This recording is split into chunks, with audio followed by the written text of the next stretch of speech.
அனைவருக்கும் வணக்கம். இன்றைக்கு நம்முடைய சேனலில் ஆசிரியர் தகுதி தேர்வு தாள் 1 தாள் 2 எழுதக்கூடிய தேர்வாளர்களுக்காக அவர்கள் தேர்வில் தேர்ச்சி படையணும் அப்படின்றதுக்காக நம்ம என்ன பண்ணிட்டுருக்கோம் அப்படின்னா, இம்பார்ட்டன்ட் கீ பாயிண்ட்டாக மேக் பண்ணி வீடியோ சென்ட் பண்ணிகிட்ருக்கோம். ஓகேங்களா? ஸோ இன்றைக்கு 8ஆம் வகுப்பு பாடப்புத்தகத்தில் பார்ட் 3 ஏற்கனவே நீங்கள் பார்ட் 1 பார்ட் 2 பார்க்கணும் அப்படின்னா மேலே லிங்க்லையும் கொடுத்துருக்கேன், நம்ம சேனல் டிஸ்கிரிப்ஷன்லையும் கொடுக்குறேன். ஸோ ஃபஸ்ட்டு அதை பார்த்துட்டு வந்துடுங்க. ஸோ இந்த 8ஆம் வகுப்பு பொறுத்த வரைக்கும் 200 கீ பாயிண்ட் நாங்கள் ரெடி பண்ணியிருக்கோம். ஸோ இதை மட்டும் படித்தாலே போதும். கண்டிப்பாக நீங்கள் இதை தவிர வேறு எதுவும் 8ஆவது பாடப்புத்தகத்துலேருந்து கேட்க மாட்டாங்க. ஸோ நம்ம சேனலை ஃபாலோ பண்ணுங்கள். நீங்கள் இன்னும் சேனல் ஃபாலோ பண்ணாமல் இருக்கீங்க அப்படின்னா அதற்கான லிங்க்கை நம்மளுடைய சேனல் டிஸ்கிரிப்ஷனில் கொடுத்துருக்கேன், ஜாயின் பண்ணிக்கோங்க ஃபஸ்ட்டு. ஓகேங்களா? இதற்கான பிடிஎஃப் அடுத்த வீடியோவில் சென்ட் பண்ண போகிறேன். இது பார்ட் 3. பார்ட் 4ல் 200 கீ பாயிண்ட்டை முடிச்சுட்டு அதற்கான லிங்க்கையும் நான் உங்களுக்கு கொடுத்துருவேன். ஸோ நீங்கள் முழுவதும் பார்த்துட்டு நீங்கள் கீ பாயிண்ட்டை டவுன்லோட் பண்ணாலும் பண்ணிக்கலாம். ஓகேங்களா? ஸோ இந்த வீடியோவில் என்ன பார்க்கலாங்களா? 7 நரம்புகளை கொண்டு இடக்கை விரல்களால் நரம்புகளை அமுக்கியும் தேய்த்தும் வலக்கை சுண்டு விரலால் கம்பிகளை மீட்டு இசை எழுப்புவது வீணை. நல்லா ஞாபகம் வச்சுக்கோங்க. 7 நரம்புகளை கொண்டு, வீணைனா 7 நரம்பு, இடக்கை விரல்களால் நரம்புகளை அமுக்கியும் தேய்த்தும் வலக்கை சுண்டு விரலால் கம்பிகளை மீட்டு இசை எழுப்புவது தான் வீணை. பரிவாதினி என்னும் வீணை பல்லவ மன்னன் மகேந்திரவர்மன் காலத்தில் இருந்தது. ஸோ இது இம்பார்ட்டண்டானது. ஸோ இந்த மாதிரி கொஸ்டின்ஸ்லாம் கேட்பாங்க. பரிவாதினி இந்த வீணை யார் காலத்தில் இருக்குது? பல்லவ மன்னன் மகேந்திரவர்மன் காலத்தில் இருந்தது. ஓகேங்களா? அடுத்தது இலக்கணம்னு பார்த்தீங்கன்னா, சொல் பொருள் முற்று பெறாமல் எஞ்சி நிற்கும் சொல்லு தான் எச்சம் சொல்கிறோம். நம்ம இதில் எதை பார்க்க போகிறோம்னா எச்சம். பொருள் முற்று பெறாமல் எஞ்சி நிற்கும் சொல் தான் எச்சம் அப்படின்னு சொல்கிறோம். இது பெயர் எச்சம், வினை எச்சம் இரு வகைப்படும். பெயரை கொண்டு முடியும் எச்சம் பெயர் எச்சம். இது 3 காலங்களில் வரும். இப்போ பாடிய, அவன் பாடிட்டானா, பாடுறானா, பாடிக்கிட்டு இருக்கானா, எதுவுமே இல்லை. பாடிய பாதியிலே முடிஞ்சதுனால இது எச்சம் சொல்கிறோம். இதில் பார்த்திங்கன்னா கடைசி எழுத்து பாருங்கள், யா. இதை பிரித்தா ஈ கூட்டல் ஆன்னு சவுண்டு வந்தால் அது என்ன எச்சம்? பெயர் எச்சம். ஞாபகம் வச்சுக்கோங்க. இது இலக்கண குறிப்புலையும் வரும்.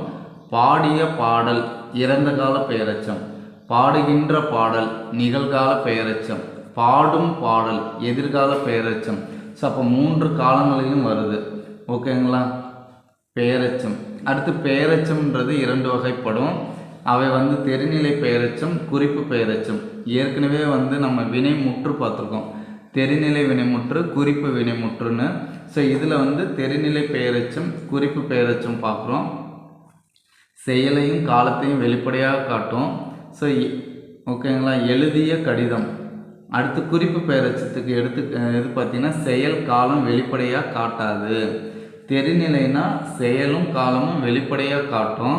குறிப்புனா செயலும் காலமும் வெளிப்படையாக காட்டாது. சிறிய கடிதம் எடுத்துக்காட்டு என்னதுங்க? சிறிய கடிதம். புக் பேக் எடுத்துக்காட்டை நல்லா பார்த்துக்கோங்க, அதிலிருந்து தான் வரும். வினை முற்று கொண்டு முடியும் எச்சம் வினை எச்சம் அப்படின்னு சொல்கிறோம். இது 2 வகைப்படும். இது தெரிநிலை வினையெச்சம், குறிப்பு வினையெச்சம். ஸோ அதே மாதிரி தான் செயலையும் காலத்தையும் வெளிப்படையாக காட்டுதுன்னா அது தெரிநிலை வினையெச்சம். படித்து முடித்தான். பண்பினை குறிப்பால் உணர்த்துவது தான் குறிப்பு வினையெச்சம். பண்பினை குறிப்பால் உணர்த்துவது குறிப்பு வினையெச்சம். மெல்ல வந்தான். முற்றெச்சம் அப்படின்றது ஒரு வினைமுற்று எச்ச பொருளை தந்து மற்றொரு வினைமுற்றை கொண்டு முடிவது தான் முற்றெச்சம் சொல்கிறோம். ஸோ எடுத்துக்காட்டு பாருங்கள். வள்ளி படித்தனள் மகிழ்ந்தாள். வள்ளி படித்ததுனால மகிழ்ந்தாள். ஆனால் இந்த இடத்துல படித்தனள் அப்படின்றதும் ஒரு எச்சம், மகிழ்ந்தான்றது மற்றொரு வினைமுற்று. சரிங்களா? படித்தனல்ன்றது ஒரு வினைமுற்று, மகிழ்ந்தான்றது வினைமுற்று. 2 வினைமுற்று கொடுத்து வர்றதுனால இது முற்றெச்சம் அப்படின்னு சொல்கிறோம்.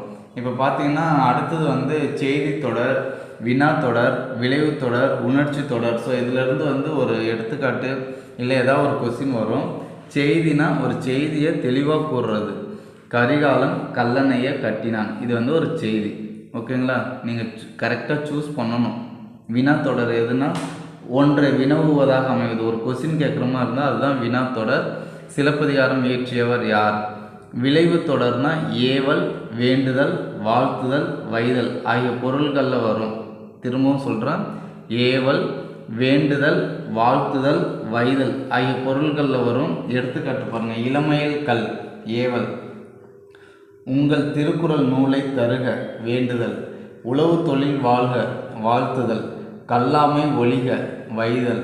அடுத்து உணர்ச்சி தொடர்னா எதில் வரும்னா உவகை, அழுகை, அவலம், அச்சம், வியப்பு முதலிய உணர்வுகளை உணர்த்தும்.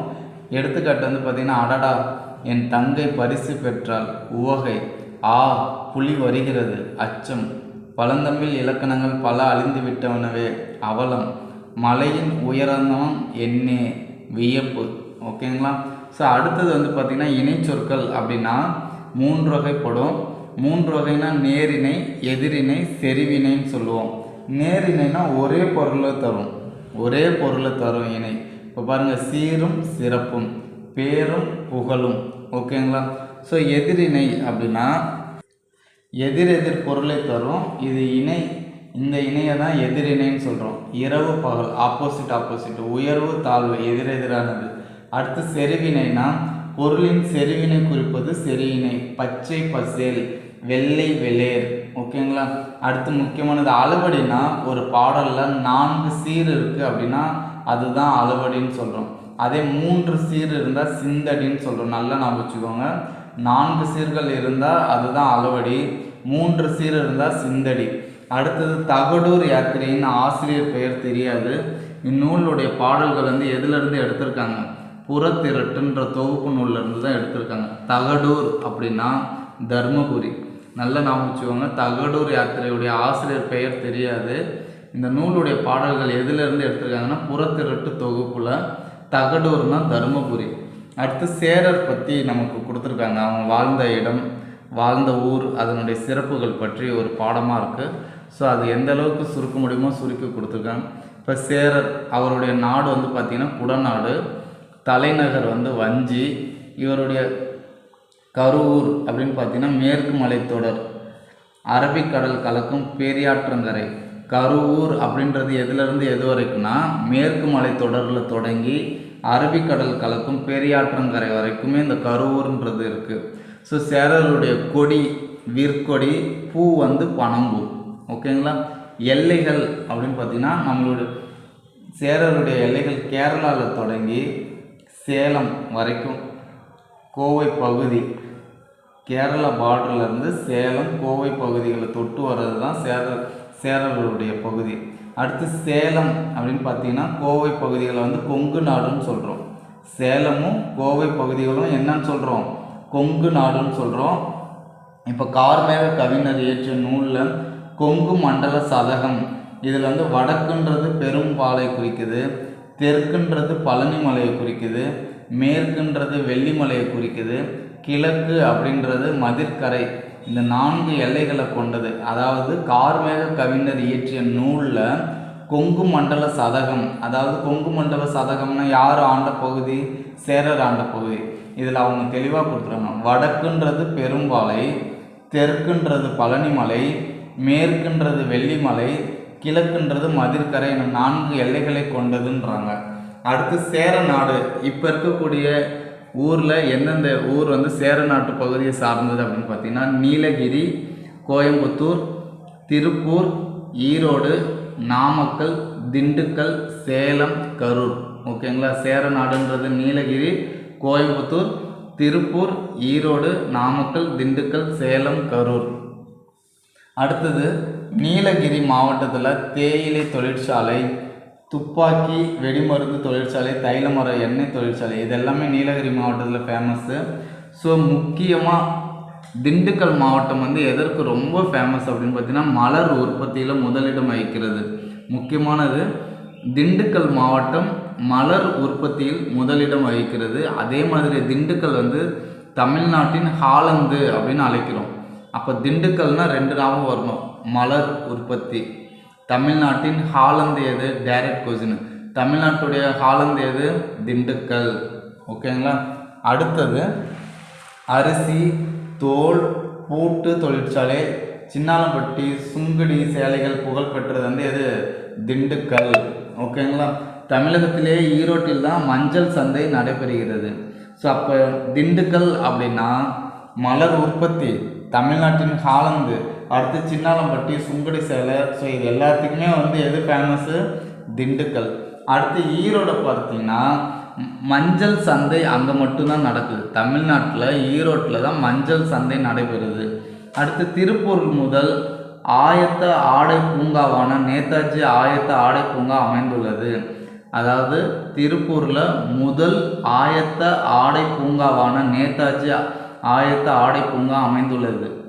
அப்போ நேதாஜி ஆயத்த ஆடை பூங்கா எங்கே அமைஞ்சிருக்கு? திருப்பூரில். அடுத்து தேசிய அளவில் காளைகளுக்கு புகழ் பெற்ற ஊர் காங்கேயம் எங்கே இருக்குது? திருப்பூர் மாவட்டத்தில் இருக்குது. காங்கேயம் எங்கே இருக்குது? திருப்பூர் மாவட்டம். காங்கேயம் எதுக்கு ஃபேமஸ்ஸு? காளைகளுக்கு. அடுத்தது பச்சைமலை, கொல்லிமலை, சேர்வராயன் மலை, இந்த ஒரு பகுதியை கொண்டல் நாமக்கல் மாவட்டத்தில் இருக்குது அப்படின்னு சொல்கிறாங்க. இப்போ நாமக்கல் மாவட்டத்தை தொட்டு செல்லக்கூடிய அந்த பகுதியுடைய மலைகள் எது? பச்சைமலை, கொல்லிமலை, சேர்வராயன் மலை. அடுத்தது கோழி வளர்ப்பு, முட்டை உற்பத்தியில் தென்னிந்தியாவிலே முதல் இடத்தை பெறுவது எது? நாமக்கல் மாவட்டம். முட்டை உற்பத்தி, கோழி வளர்ப்பில் முதல் இடம் எது? நாமக்கல் மாவட்டம், இந்தியாவிலேயே. அடுத்து சிற்றுந்து, சரக்குந்து அதிக அளவில் இயங்கும் மாவட்டம் எதுன்னு பார்த்தீங்கன்னா நாமக்கல். மாங்கனி நகரம் சேலம். மாம்பழத்துக்கு ஃபேமஸான ஊர் எதுங்க? சேலம் தான். சேலம் மல்கோவா மாம்பழம்னு சொல்லுவாங்க. ஸோ அப்போ மாங்கனி நகரம் அப்படின்னா சேலம். சேலம் மாவட்டத்தில் இன்னொன்று ஃபேமஸ்ஸு என்னன்னு பார்த்தீங்கன்னா ஜவ்வரிசி வந்து அதிகமாக உற்பத்தி செய்கிறாங்க. ஏழைகளின் ஊட்டி ஏற்காடு சொல்கிறோம்ல, இந்த ஏற்காடு எங்கே இருக்குது? சேலத்தில் தான் இருக்குது. தமிழ்நாட்டுடைய ஹாலந்து எது? திண்டுக்கல். ஏழைகளின் ஊட்டி எது? ஏற்காடு. ஏற்காடு எங்கே இருக்குது? சேலத்தில் இருக்குது. வஞ்சி மாநகரம் என்று அழைக்கப்படுவது கரூர். ஓகேங்களா? வஞ்சி மாநகரம் எங்கே இருக்குது என்று அழைக்கப்படுவது கரூர். ஸோ கைத்தறி, நெசவு மற்றும் பேருந்து கட்டுமான தொழிலின் சிகரமாக கரூர் விளங்குகிறது. அடுத்து தூத்துக்குடி வந்து முத்து நகரம்னு சொல்கிறோம். தூத்துக்குடின்றது முத்து நகரம், சிவகாசின்றது குட்டி ஜப்பான், மதுரைன்றது தூங்கா நகரம், திருவண்ணாமலைன்றது தீப நகரம். ஸோ இது வந்து ஒரு பாக்ஸில் கொடுத்துருந்தாங்க.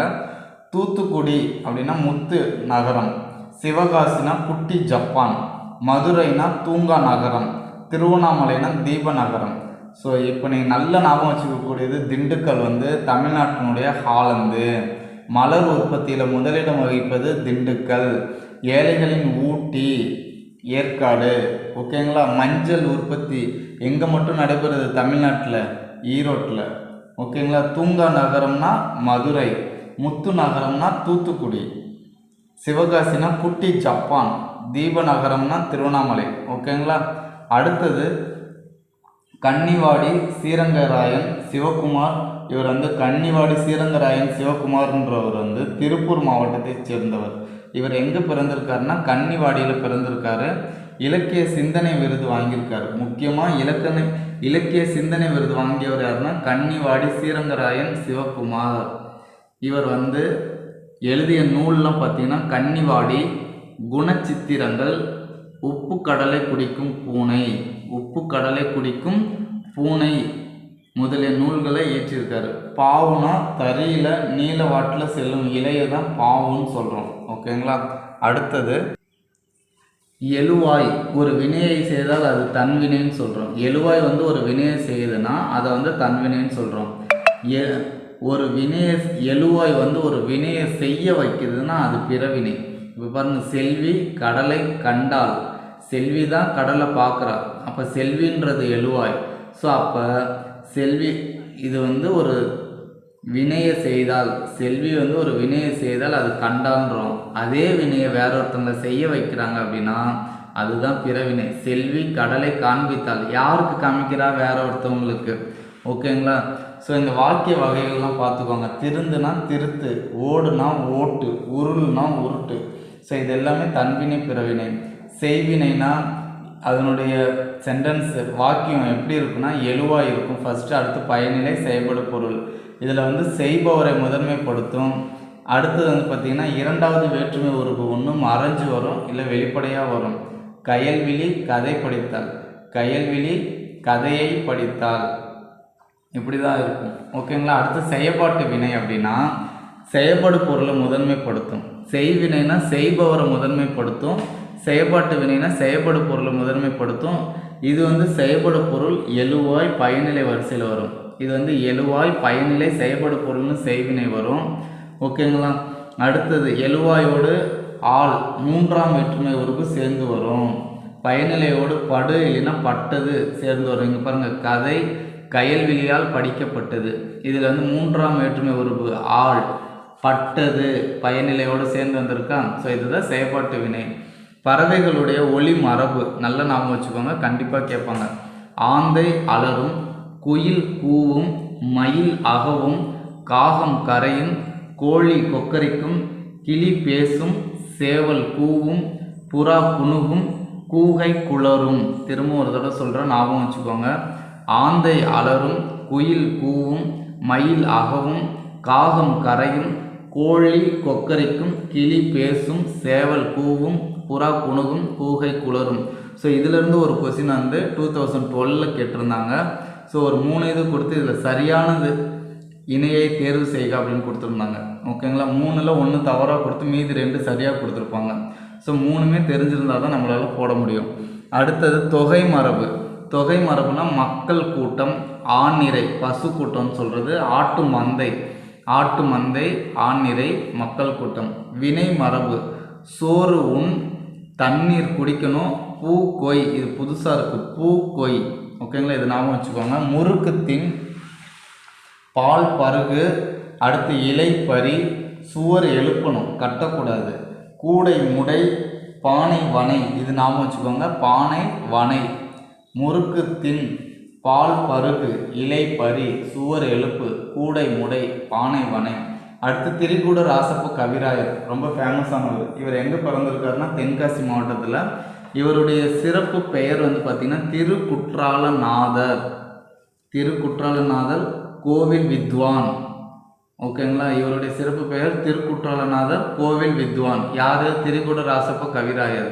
இவர் என்னென்ன நூல் எழுதியிருக்காரு? திருக்குற்றால தலப்புராணம், திருக்குற்றால மாலை, குழல்வாய் மொழி, பிள்ளைத்தமிழ், இந்த நூல்கள்லாம் எழுதியிருக்காரு. அடுத்து திரிகூட ராசப்ப கவிராயருடைய கவிதை கிரீடம் என்று அழைக்கப்படுவது எதுன்னு பார்த்தீங்கன்னா திருக்குற்றால குறவஞ்சி. இதெல்லாம் முக்கியமானது. திரிகூட ராசப்ப கவிராயருடைய கவிதை கிரீடம், அவரை ஏற்றுனதுலேயே அவருடைய கவிதை கிரீடம் அப்படின்னு சொல்கிறது எதுனா திருக்குற்றால குறவஞ்சி. ஓகேங்களா. அடுத்தது காமராஜர் தான் மதிய உணவு திட்டத்தை அறிமுகப்படுத்துகிறார்.